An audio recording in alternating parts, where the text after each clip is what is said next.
Hello, beautiful people. My name is Princess. This channel is about Yoruba American comedy. We have a counseling advert and broadcasting news tonight.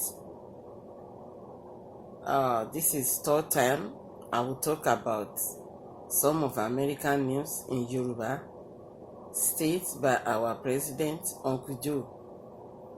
Uncle told us today, about 10 hours ago, what they are doing in the White House about the gas and the petroleum to make the price come down.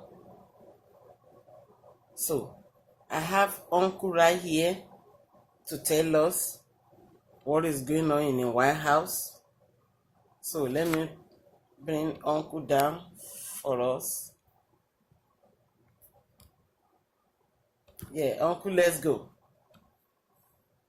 Today I'm announcing 3 critical steps that my administration will take to reduce gas prices at the pump. First, the Department of Energy will release another 15 million barrels from the Strategic Petroleum Reserve, extending our previously announced release through the month of December. Secondly, we need to responsibly increase American oil production without delaying or deferring our transition to clean energy.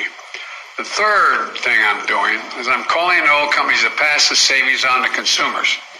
When the cost of oil comes down, we should see the price of the gas station at the pump come down as well. That's how it's supposed to work.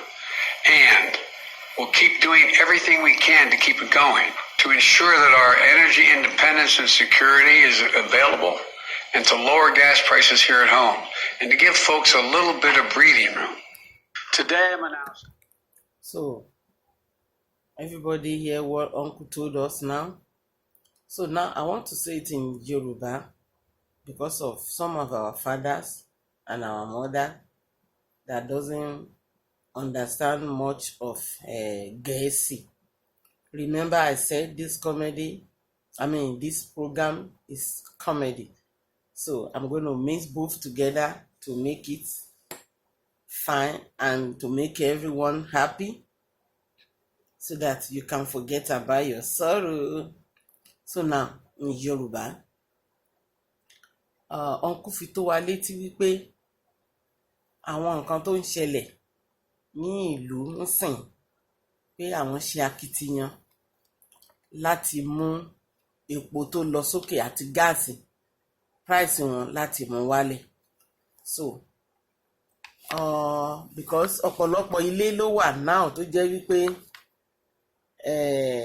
tó jẹ́ individual houses tí wọ́n ń sanwó iná, wọ́n ń sanwó omi, wọ́n tún máa sanwó gas.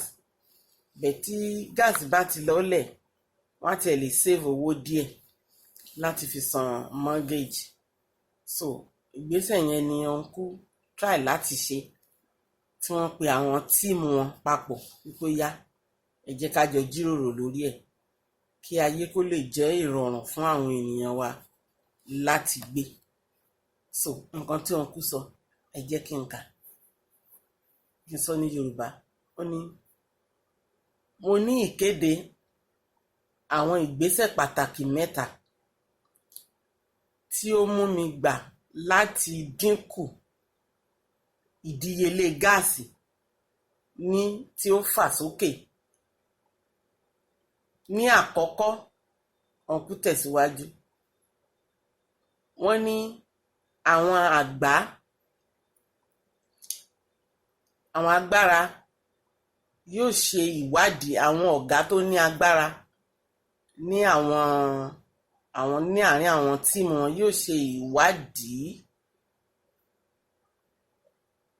àwọn àgbá ńláńlá tí wọ́n máa ń rọ epo tó ń da gáàsì sí tó jẹ́ 15 mílíọ̀nù láti àwọn ìtúsílẹ̀ petroleum tí a ó yọ ìtúsílẹ̀ rẹ̀ sílẹ̀ tán máa tú sílẹ̀ gbogbo àwọn epo tó pọ̀ gan bíi 15 àbí 15 mílíọ̀nù ni wọ́n máa gbé àwọn àgbá yẹn jáde fún gbogbo wa láti jẹ́ lílò.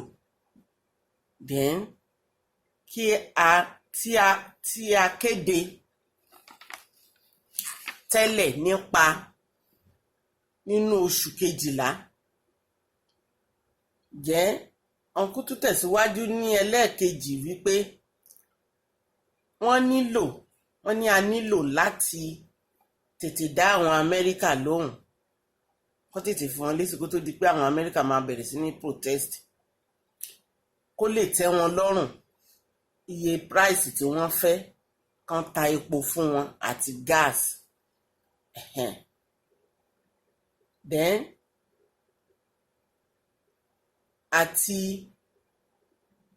ìṣelòpọ̀ epo láìsí ìdádúró tàbí ìgbèjà, yíyípadà wá sí agbára mímọ́.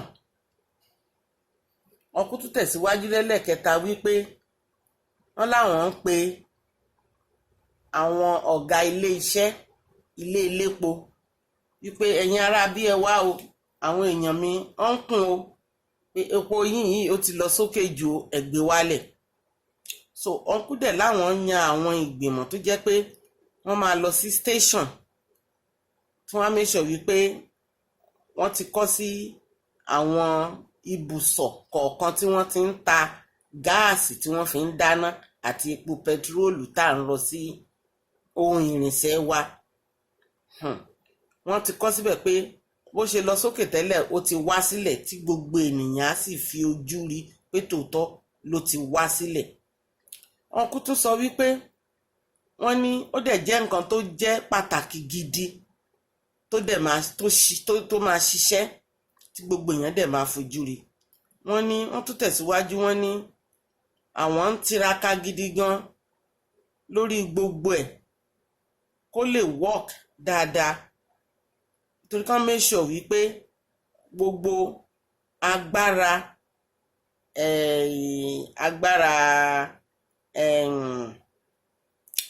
ìgbòmìnira àti ààbò tí ó péye ó wà rẹpẹtẹ fún láti lóà owó gáàsì àti owó epo fún gbogbo ìdílé kọ̀ọ̀kan àti gbogbo ènìyàn tó wà ní agbègbè ní ìlú Amẹ́ríkà láti rí epo lò, torí ó jẹ́ nǹkan tó lágbára. Kò ní sí ti wípé tẹ́lẹ̀tẹ́lẹ̀ tá a bá fẹ́ ra epo ó wọ́n gan, bẹ̀tí ń sìn tán bá dẹ̀ ti gbé wálẹ̀ ó máa jẹ́ ìrọ̀rùn fún wa.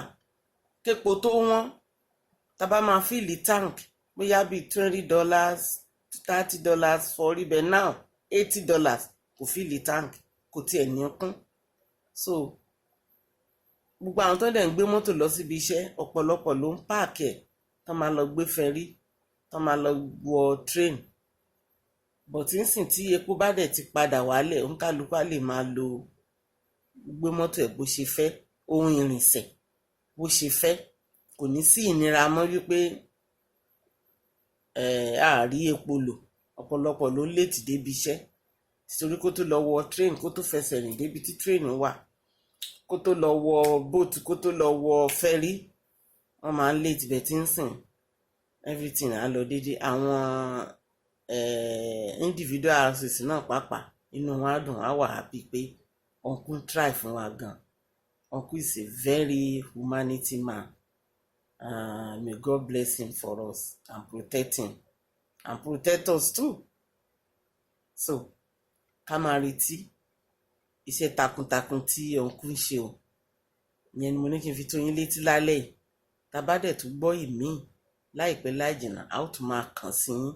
Orúkọ tèmi ni Princess Ajíláyọ̀. Ó ń rí o, ó dàárọ̀.